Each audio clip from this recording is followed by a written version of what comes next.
Welcome to the Birth Journeys podcast. I'm your host, Kelly Hof, BSN RN. I am a wife, a mother of two, and a nurse specializing in the care of women and newborns. In this podcast, we will share powerful journeys of birth givers with the goals of lifting the veil on the birth experience, healing through sharing, and beginning an open conversation to strengthen trust and promote transparency between birthing people and healthcare providers. Hello. Today I have with me Megan MacCutcheon, LPC. Megan is a therapist specializing in perinatal mental health. Megan is the mother of three, and she is here today to share her birth story with us. Megan, welcome. Thank you for joining me. Thank you so much for having me here. I'm excited to talk to you. So I have three kiddos. So I'll go in order. I'll start with the first. I hated pregnancy so much. I was really nauseous the whole time. I described it as like a 9-month hangover. Just really didn't feel well.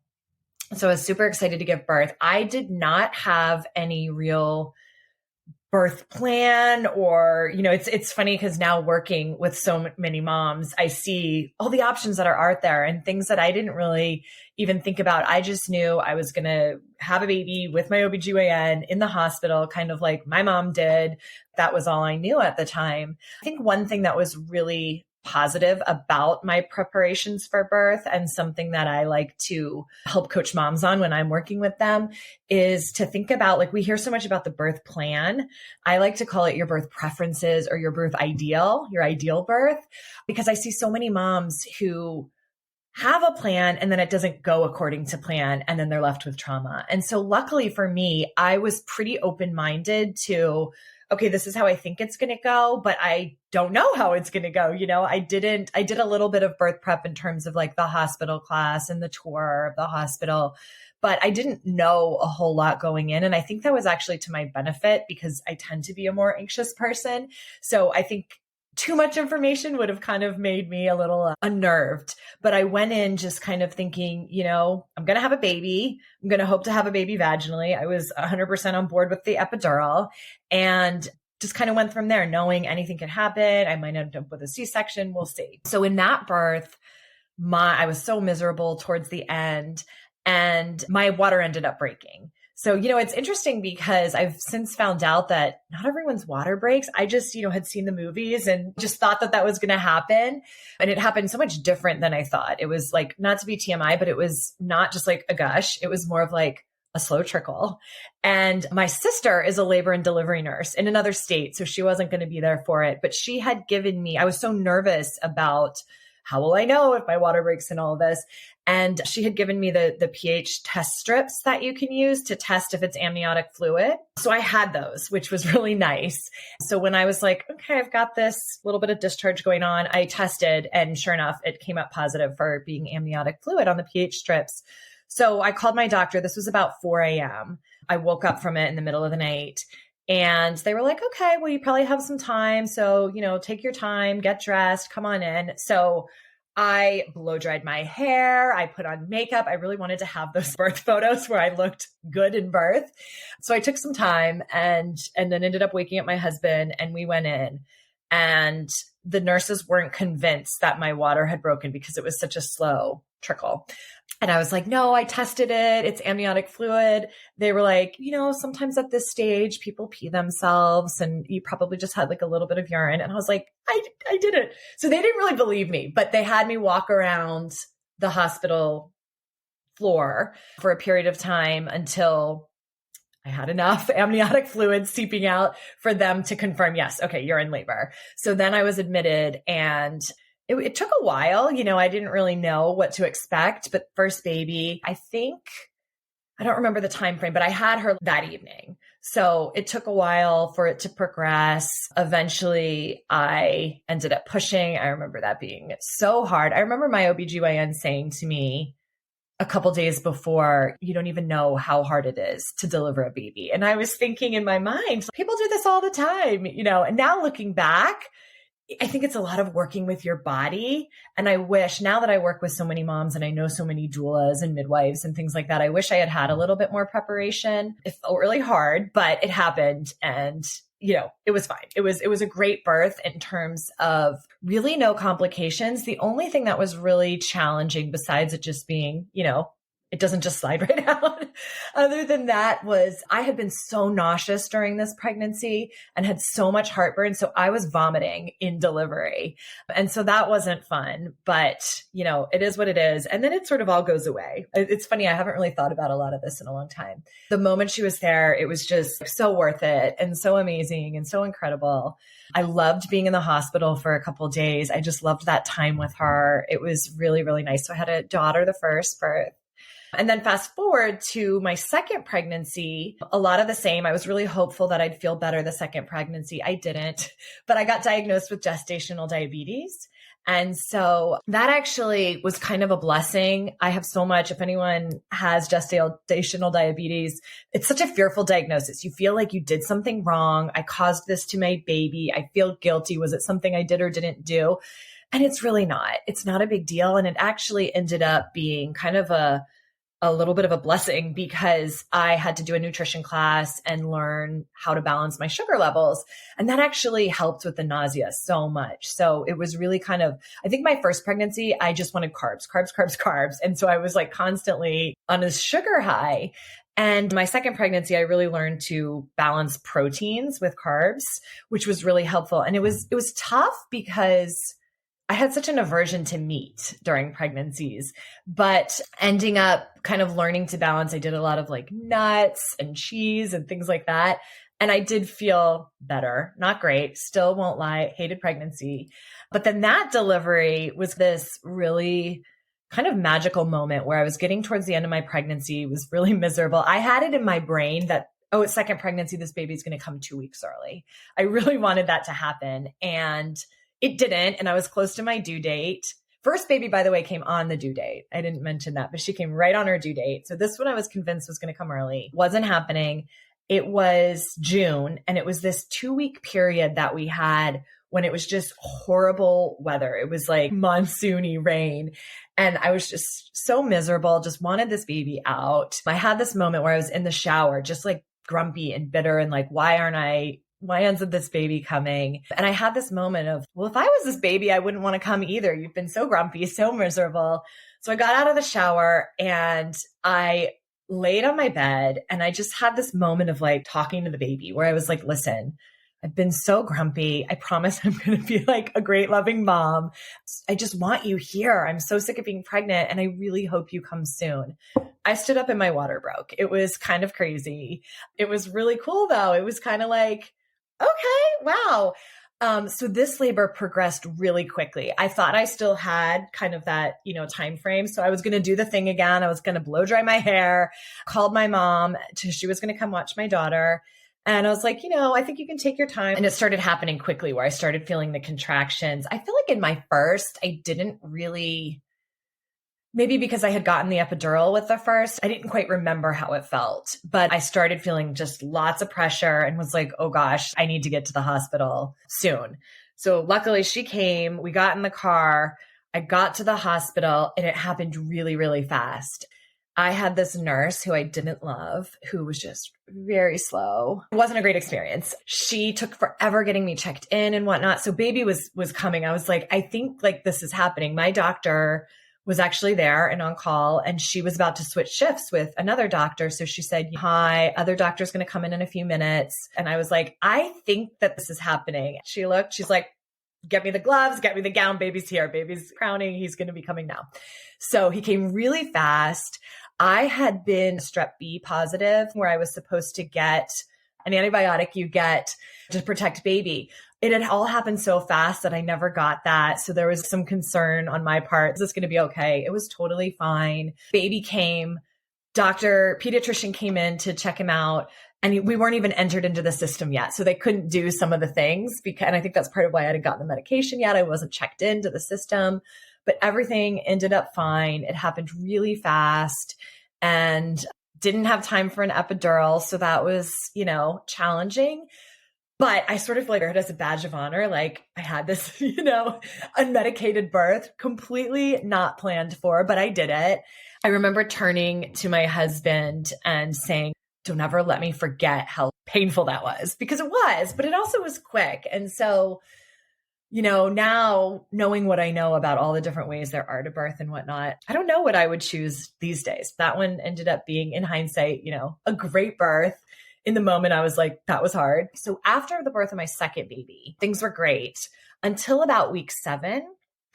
So around week 7, it was after my 6-week postpartum appointment where I had been kind of, I checked all the boxes on the postpartum depression scale, that everything was good, cleared that, was good to go. Around week 7, I started really struggling, and I was a mental health therapist, and I was like, I'm not depressed. I'm not tearful. I'm not having any struggles bonding with my baby, but I just feel off. I feel really confused. I felt really brain foggy. I was mixing things up. Like the example that I remember so vividly was my daughter had a preschool teacher conference appointment, and it was going to be at 9:00, and it was going to be for 20 minutes. And in my brain, I mixed that up, and I showed up at 9:20 and showed up to like a closed door. Teacher wasn't there, checked my emails, and she's like, I'm so sorry you missed the appointment. Hope everything's okay. If you're running late, I can see you at 10. And so I remember just standing in the parking lot, so confused about because I'm normally a pretty on the ball person, manage my schedule. And so it's just like, how did that happen that I mixed that up? And I was so confused about what to do next. We were going to be there for 40 minutes, and my husband and I both had our own cars because we were going to go to work after. And I thought, should we just sit here in the parking lot for 40 minutes? Should we go get coffee? Should we drive together somewhere? Should we drive separate? It just all felt like this huge, overwhelming, confusing decision. And in that moment, my husband's like, what is going on with you? What's wrong? I knew it wasn't postpartum depression, or it didn't seem like postpartum depression. So I just really chalked those symptoms up to, I am just a mom that's adjusting to life with 2 babies versus 1.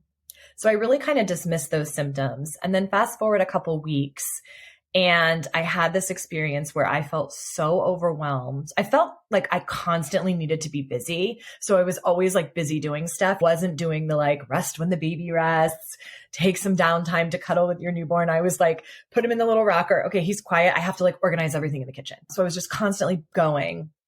And then I had this moment of frustration where both of my kids were crying. I felt like I had to finish this organizational project I was working on. And I remember having this thought of, I had this thought of, would it feel good to throw my baby down the stairs? And that was like this red flag for me of, this isn't normal thinking. Like, that is what I know to be postpartum depression, when you start having these sort of thoughts that you wouldn't normally think. And so I went down into the basement and I just bawled my eyes out and cried. And I was like, something is wrong with me. So I ended up at that point calling my OBGYN and going in, and she was so validating. And I remember the thing she said to me when I told her I had this scary thought. She was like, my thought was, would it feel good to throw my baby in a pot of chili I was cooking on the stove? And so that was just so helpful for her to normalize, like, you're not crazy. You're not a bad mom. And I love to tell this story because I didn't know. So what I was going through was postpartum anxiety. And at the time, even as a mental health therapist, I had never heard of postpartum anxiety. I'd only heard of postpartum depression or postpartum psychosis. So I, for a while, dismissed what I was going through. And after that, I just became so passionate about learning more. And that's when I really got into doing some training and learning more about just the range of perinatal mood and anxiety disorders, things that can happen during pregnancy or postpartum. And there's so many more things than were ever on my radar, which is so disappointing to me as a therapist. It's like, I was a therapist and I didn't know this stuff.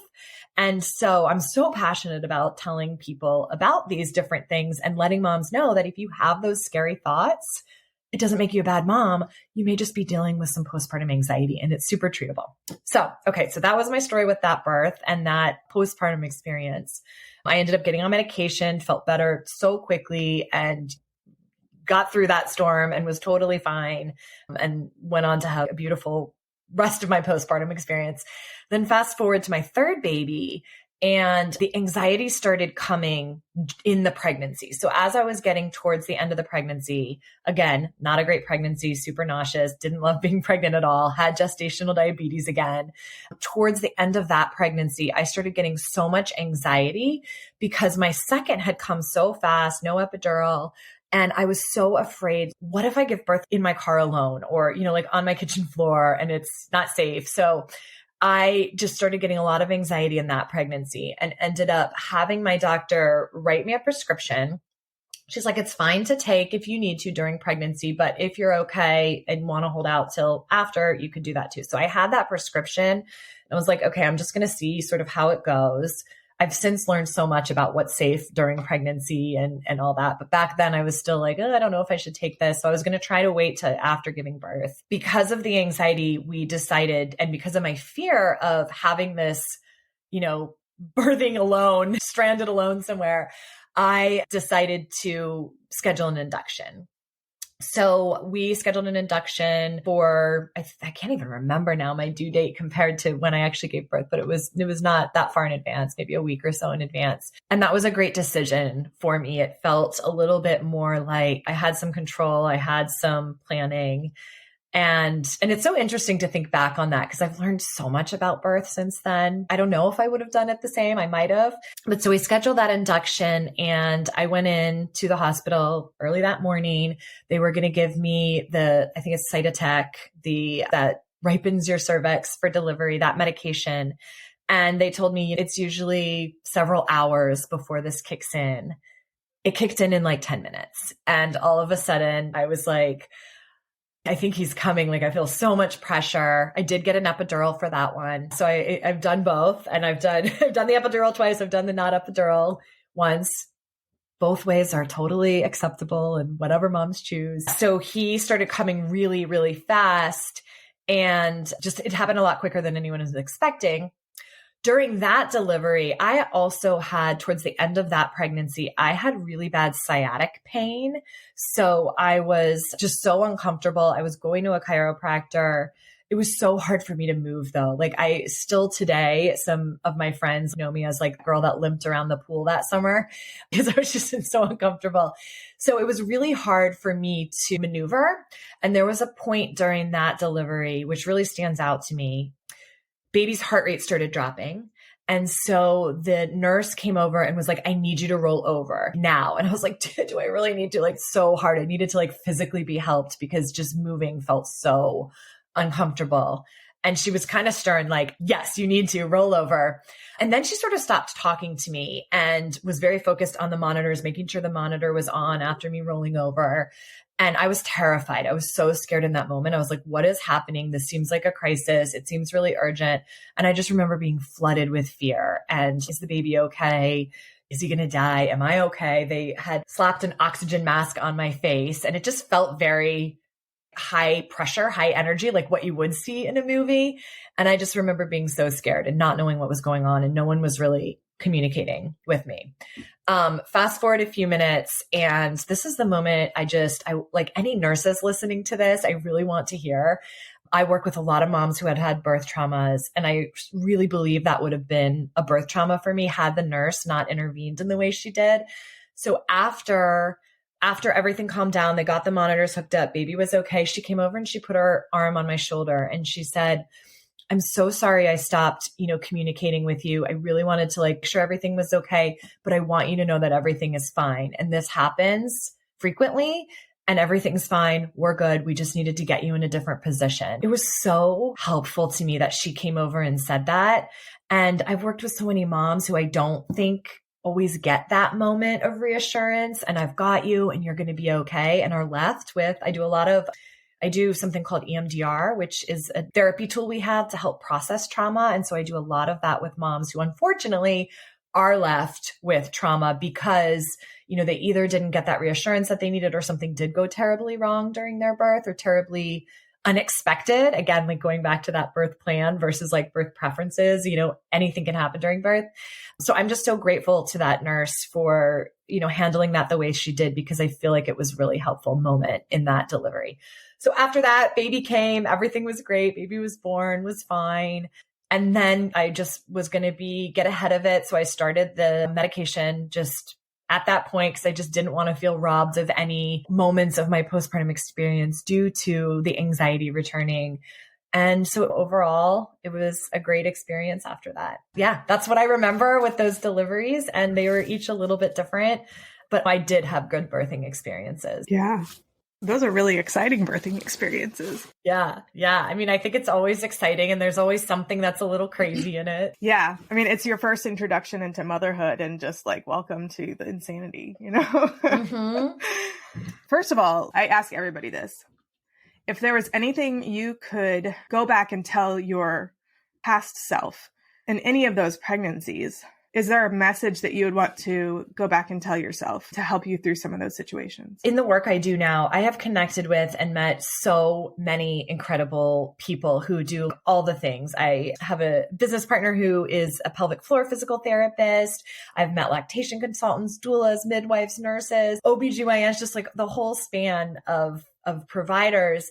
And I sort of wish I knew that network back then. I'm pretty sure we're done with having children, but there's a part of me that really grieves that and really would love to, as much as I hated pregnancy, I hated being pregnant, I kind of like would love to do it again now with just all the information of all the resources and tools that I know now, because I just think I might have approached it a little bit more informed. I feel like there's so many other options out there that I didn't really know about.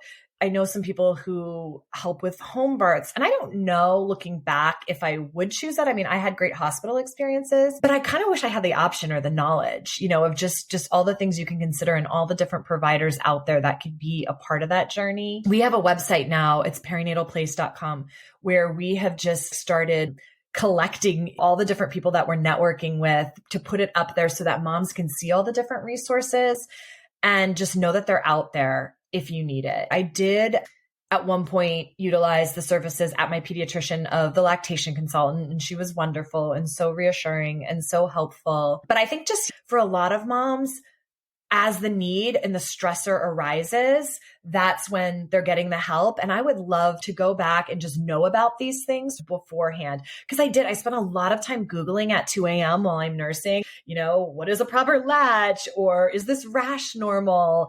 And so I wish I would have known about all the amazing experts that there are out there that you can connect with, that, you know, just to kind of have them on your radar, even if you don't need to use them. I think it's so helpful to just know there's all kinds of awesome perinatal people there. Yeah. And I just love that. I feel like we have the same passion that comes from the same place, where we wish we could go back to our previous selves and give them the information that we're missing. And so I love that we're just really trying to build that village for other moms. Yeah. But at the same time, it'd be really nice to go back and try that experience now that we have more information. Yeah. Even just, I've learned so much from my pelvic floor friend, Katie, because even just like about breathing techniques. And I've always taught like deep breathing. Quick overview is like the belly breathing I've always taught in therapy. But one thing I've really learned from her is this idea of breathing like 360 degrees around into your whole lungs, your back, not just your belly. And that's a tool we teach moms now for prepping for birth. And I wish I had that. I would love to go back and just like relive my birthing experience and just see what would be different with like all the knowledge I have now. Are you pregnant and planning a hospital birth? You don't need a birth plan. You need a birth vision. In my opinion, birth plans set you up for failure. Yep, I said it. Hear me out before you turn off this podcast. You may think that by downloading a generic birth plan, it means you're in control. The truth is, it's not that simple. No one can control exactly how their birth will go. There are way too many variables. What every pregnant person wants is to walk into the hospital pregnant and to walk out with a healthy newborn in their arms. The journey in between is the murky part. It's hard to know what issues might come up that need to be addressed. If you focus your energy on a birth vision rather than giving your power to a birth plan, you can empower yourself to make the best choices for you and your baby. That's why you need to get into my Empowered Hospital Birth program. As a labor nurse and mindset coach, I can help guide you through the process of maintaining the calm autonomy that will help you achieve the birth vision you desire. In my Empowered Hospital Birth program, I will help you identify the source of anxiety you have surrounding hospital birth. Fill in knowledge gaps to make sure that you are fully informed and confident. Learn key phrases so you can better communicate with your medical team. Emotionally process your fears so that they don't hold power over you. Go to kellyhof.com/empowered to book a free 30-minute private birth vision call, where we will identify your top fears and must-haves, and gain clarity on exactly how you want to feel in the birth space. That's KELLYHOF.com/empowered. I'm honored to be a part of your birth journey. Yeah, you were talking about a home birth as well. Aside from the gestational diabetes and being group beta strep positive, which probably would have disqualified you, I think your second would have been an optimal home birth. Yeah. Just given the fact that you spent, it sounds like maybe an hour ready to deliver while someone was just checking you in. Yeah. What a great opportunity to have a doula there to help you kind of work through some of that rather than having to worry about being checked in at a hospital. Yeah, exactly. I think there's a time and a place for both. And I plan on doing an episode with a midwife to talk about who qualifies for a home birth to make it safe. Exactly. But yeah, that would have been your birth. And it was never on my radar. And yeah, if I had to do, I mean, obviously I didn't know how quick he was going to come. So I might not have opted for a home birth, but just to be able to explore that option would have been awesome. And I think something I've really learned through some of the doulas and midwives and home birth mamas that I've gotten to know is your body is meant to do this, and like more of that mind body connection and just working with your body, whether it's in the hospital and there's nursing staff and doctors to help you, or whether it's at home with your significant other and a doula. So yeah, I wish I had known more to trust my body and work with my body than just feeling like, okay, this is something that's happening through my body. Yeah. If we're going to talk about home birth for a sec, I think a lot of what I would want people to know is that it's a valid option for sure, as long as you have all your safety nets in place. Yeah. And like I said, as long as you're healthy enough for that to happen, you meet the parameters. There was one thing I wanted to comment on with your second, that it went so quickly. So a lot of times after that first birth, your body just kind of knows what to do. Yeah. And if you had a very smooth first birth, baby wasn't malpositioned, you didn't have any problems with your pelvis and the shape of the baby's head or anything like that, a lot of times the next couple births will be just like super quick and easy. And I also want to go back and validate moms that don't have an easy birth. I've noticed just in my practice a very huge span of reactions to pain. And I don't think that it has to do anything with pain tolerance. Yeah. I think it has, this is just my theory, but this theory I believe is very validating for women who have had very excruciating traumatic experiences in labor. I think that if your baby's head and your pelvis are not perfectly fit, that you're going to have increased difficulty and pain. And if the baby's head is in a weird position in the pelvis, it's asynclitic. I've noticed there's a lot more pain involved because you're trying to fit something that's not really properly fitting through a hole that's not quite the right size or shape. I mean, there's so much I could expand on with that, but that's just like the tiny little nutshell. So for moms that have had difficulty coping with the pain of labor and who were hoping for an unmedicated birth, I just want you to know that pain is not the same for everyone, and it has nothing to do with your pain tolerance. Babies fit sometimes and they fit really well, and it's very straightforward. And sometimes they don't. Yeah, exactly. And I want to say this about pain. It's really interesting because I feel like it's so hard to explain to someone who hasn't given birth what birth pain feels like, because it's so different than what I ever imagined. Contractions, I felt just like tightening in my stomach. And then obviously a lot of pressure down below, but it's nothing like I ever expected. I couldn't even really remember it one birth to another. Having that unmedicated birth helped me feel what it felt like a little bit more. But again, I never chose it. I wasn't trying to earn this medal for doing it. But I think that's why I like to call it birth preferences. Your plan might be to go in unmedicated, or you might just choose medication off the bat. But I think it's there if and when you need it. And I think we really get into trouble when we say, I'm having an unmedicated birth, because like you're saying, you don't know what's going to happen. I've worked with a lot of clients, some who have had another birthing challenge is the shoulder dystocia, where baby's just not coming out. And I don't think anyone should have to struggle. If you have a baby that's well positioned, fits right through your pelvic area, great. But it's kind of a crapshoot. It's really just comes down to luck if that happens. And it's not, you fail that birth or you couldn't do it or your body couldn't do it. It's just what happens? And so I think I like to, when I'm working with moms during pregnancy, kind of prepare them for anything can happen, and whatever it is, it's okay. And the goal is to have a healthy baby. It's not to have it in a certain way that's, somehow perfect. Yeah, we're not trying to win the mom medal. We're trying to have that baby. That was our ultimate goal. But then we get into this competition with other moms that is just not healthy. Or competition with ourselves. Some of us are just ultra competitive with ourselves and want to treat birth like a marathon, which, okay, that's great if everything's going well.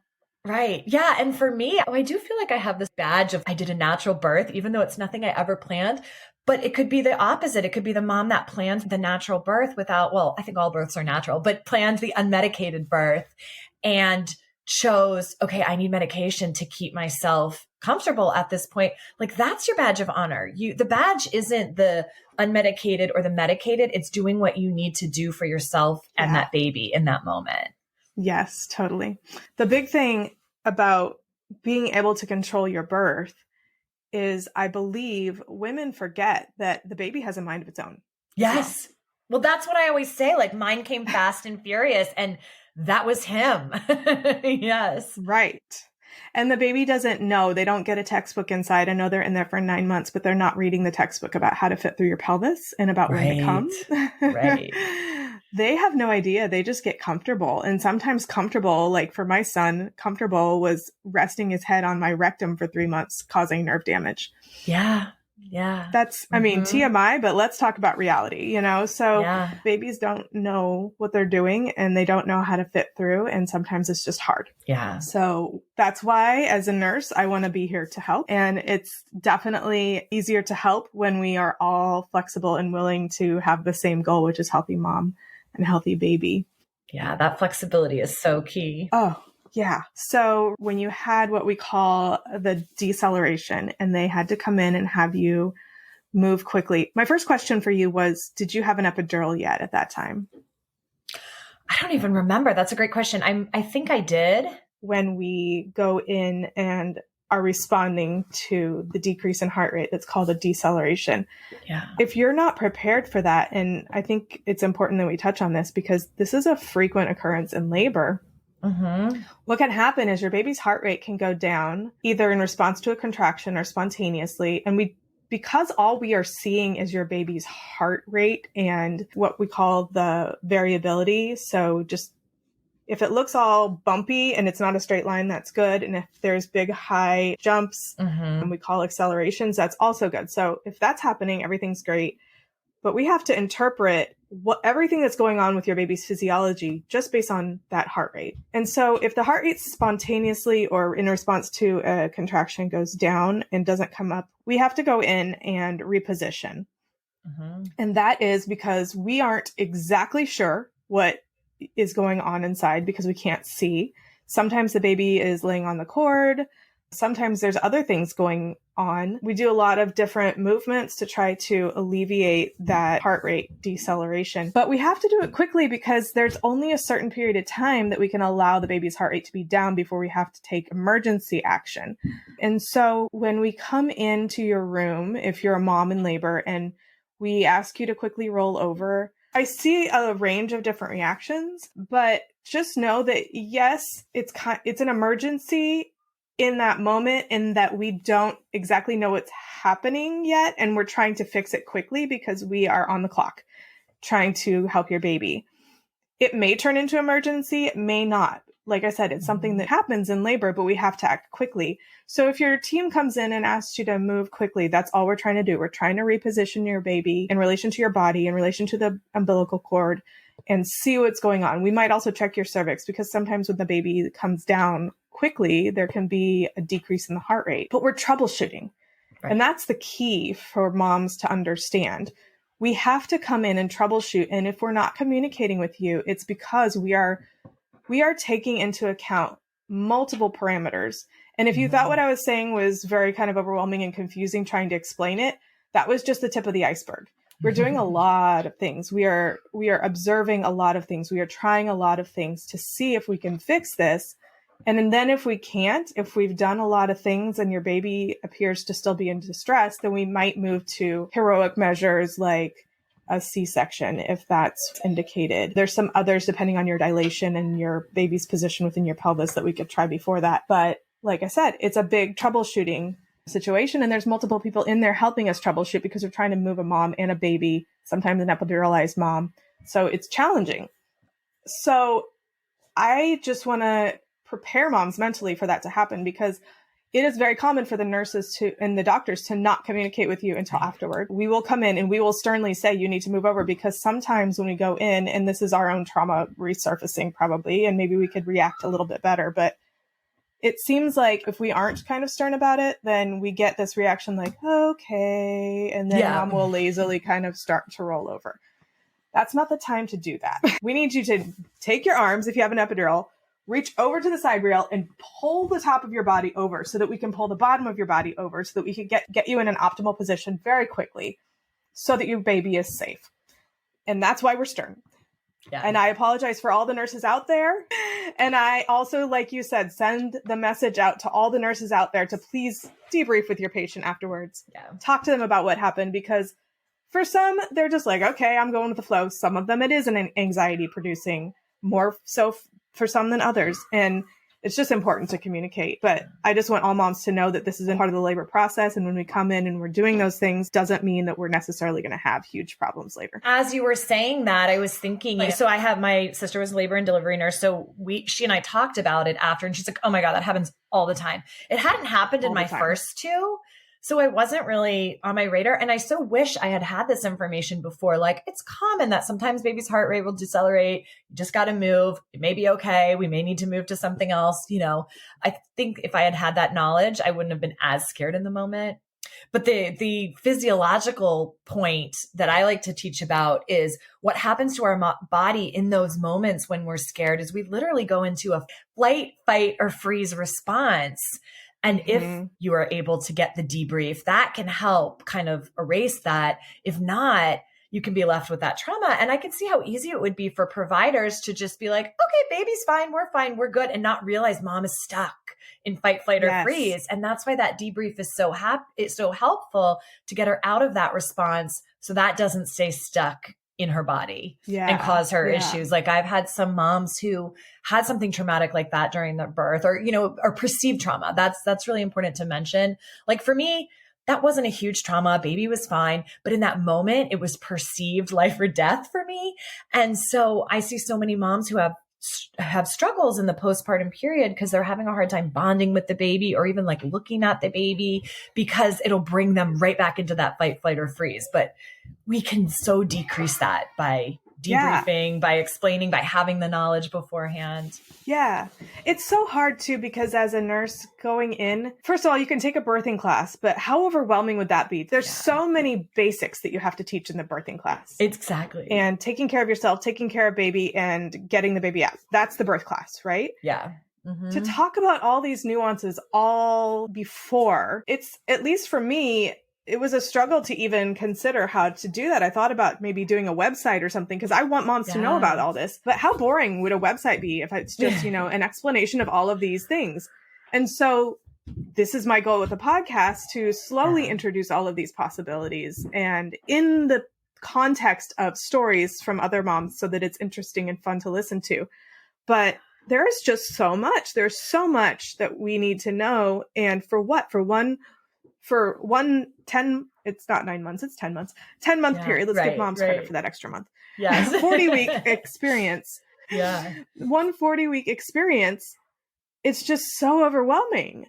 And then you move on with your life and you have this baby that you raise. And so it's just hard. And there's so many things in the birth process that can happen that are emergencies, but there's such a spectrum too. Yeah.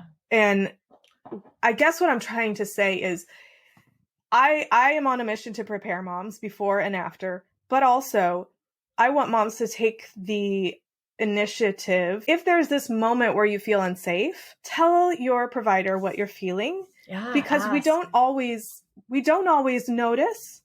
We don't want to overwhelm you with information. Sometimes if we tell you something that happened or explain it, it's a little bit even more scary if we have explained it than if we just kind of, because everything's okay, say, okay, everything's great now. We just had to reposition you. If there are questions, please, please, please speak up, because we don't always know what you need to know in that moment, because there's so much we could tell you. There's so much going on. Yeah. And sometimes we are responding to our own trauma. So because we've seen the worst case scenario, let's all just focus on communication and work on talking about what we need from each other, especially if you feel like your providers are not giving you the information that you want. Please speak up. That's super important. And nurses, really, really try to debrief with your patients. I'm sure. Yeah, exactly. And it all goes back to communication. And I think it's so hard because, like you're saying, there could be this resource out there with like all the things that could happen. But for some moms, that is traumatizing and that is overwhelming. And so I think it depends on each individual. That's why I love your podcast so much, because I think people can pick and choose how much they want to consume, how much they want to know. But, I guess my message to moms is just go into birth thinking, whatever's going to happen is going to happen. There's a million things that could happen. And I'm just prepared to kind of roll with it and go with the flow and speak up for yourself when you need to.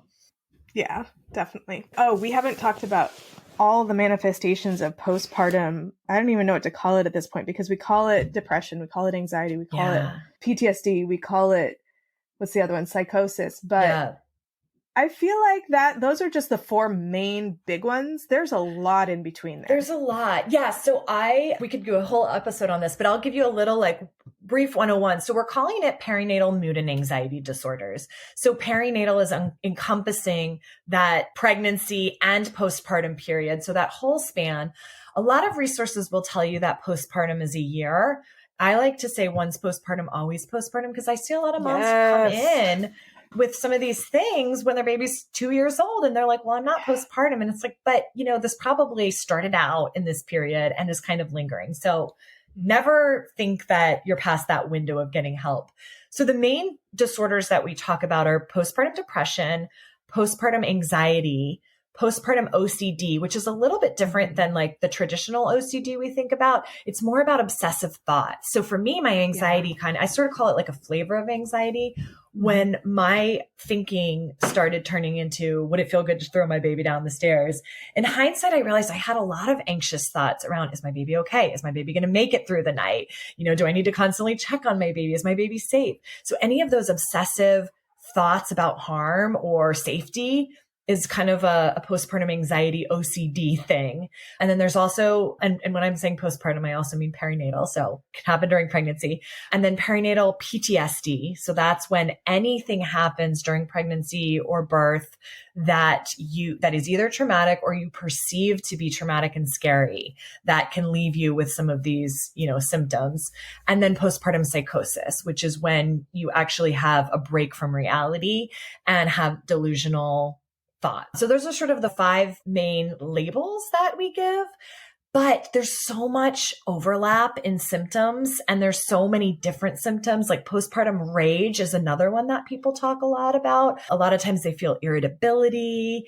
For me, it was like the confusion. So it's less important to figure out which specific diagnosis, and just know that if you're having these symptoms or these experiences, it's probably something, and it's so treatable. All of those things are so treatable. Yes. The key is that if you are not yourself, and that's kind of what I try to tell, I tell moms, but I tell dads as well, because I say, if mom is just not acting like herself, let's just have a talk with the OBGYN and see if there's something that we can do. Because it's really sneaky, some of the ways that this manifests. I didn't realize, I know you did a podcast on intrusive thoughts.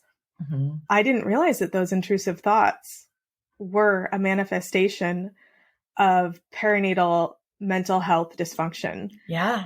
I don't even want to call it anxiety at this point, because I feel like it was just a little mix of a lot of stuff. I also noticed irritability. Yeah. And decreased patience. And I didn't know that was something that, it wasn't until a couple months after my son was born and we had a trauma in our lives. And I finally thought to myself, I'm going to need some help getting through this. And I asked for just a very low dose of medication, and it helped everything. And I didn't realize that all of that stuff was a symptom of all of what was the overlying term that you called it? Perinatal mood and anxiety disorders. Perinatal anxiety disorders. Well, and it's all on a spectrum too. So, I mean, we all, every parent has thoughts about like, is my baby okay? There's so much out there. Put baby on the back. Don't put anything in the crib. You know, SIDS is the thing that we all worry about. Oh, and it changes daily. It changes. So you never all have worries. And it's sort of like, when are your worries getting in the way of your normal functioning? For me, my brain was constantly going and I was confused, had all this brain fog, you know, so we're all going to have this stuff. Like, it's normal postpartum to have some like shifts in moods and whatnot. But when is it getting to the point where it's really interrupting your days? It's interrupting your ability to enjoy your baby, to bond with your baby. And like you were saying, you know, it might be another trauma. Like, trauma confounds things. It makes it bigger. So if you have, you know, a loss, a trauma, something happened in your life, if you're having difficulty connecting or communicating with your partner, that can kind of heighten it. So it's always worth getting checked. And I actually have a little assessment on my website. So when people are, you know, requesting an appointment, they can kind of check the boxes on some of the stuff that they're experiencing. And usually before I even see them, I have an idea of what's going on. And for some moms, it's so validating for somebody who knows the stuff and specializes in it, to just say, this is what it is. I've dealt with this before. I know what you're doing. I know what you're dealing with. And here's how we're going to fix it. I guess that message is just, if you're questioning, is this something? Go talk to a perinatal therapist. And it's really important to talk to somebody who has this specialized training in perinatal mental health. Because like I said, I was a therapist and it wasn't on my radar. It's really a specialized training that a lot of the OBGYNs and psychiatrists out there don't even have on their radar. So find somebody who specializes in perinatal mental health or maternal mental health. And even if it's just one appointment to find out what's going on for you, it doesn't necessarily mean you're signing up for like a lifetime of therapy or drugs or anything like that. Another thing I think that I want to point out is sometimes it's hard to even recognize if these things are happening, especially if you grew up with kind of that underlying anxiety as your baseline, or maybe that's the way your family copes. My dad, he's a doctor with multiple specialties. One of them is he's also a trauma surgeon. And hearing the stories from the emergency room, and then later myself working in the emergency room, it felt normal to me to think about things that other people don't think about, and to have thoughts about what could happen in certain situations. You look and you see somebody doing something that, oh, I've seen someone be injured from that. I know that statistically that isn't necessarily the safest activity, and not everybody knows that. So for that to be my baseline, it didn't shock me to have intrusive thoughts, because that was kind of normal. So it just kind of started, it didn't ramp up suddenly. It just slowly increased from my daughter, who was my first child, to my son. And just, I didn't even notice really until I started waking up at night with intrusive thoughts and then not being able to go back to sleep while I'm Googling how to solve these perceived problems that I have no control over. Right. So I have always dealt with these anxieties by trying to problem solve through them. Yeah. And it got to the point where some of them were not within my control to problem solve, and kept me up at night. And it wasn't until I had a friend at work say, that's anxiety, you need to get treated for that, that I even realized it was a problem, because I was just talking about it. I was like, oh man, I couldn't sleep last night because I was Googling whatever ridiculous thing I was Googling trying to solve that I couldn't solve. Yeah. So like you said, I think it definitely can manifest even years later, because it's just a compounding effect sometimes. Exactly. Thank you, Megan, so much for joining me. This was really informative and helpful. You're welcome. I feel like we could talk all day, but yeah, this was great. And love to talk to you again in the future. Thank you so much. Thank you. Thank you so much for tuning into my podcast. If you enjoyed what you heard, make sure you hit that subscribe button so you don't miss out on future episodes. Don't forget to share the podcast with a friend who can benefit from the valuable insights that we share here. And if you could take a moment to leave a 5-star rating and review, it would mean the world to me. If you're ready to work one-on-one with me to embark on a transformational journey towards a confident and empowered hospital birth experience, go to kellyhof.com/empowered and enroll in my Empowered Hospital Birth Coaching Program. Together, we'll create a roadmap to a birth experience that you'll cherish forever. That's KELLYHOF.com/empowered. Let's make your birth experience extraordinary.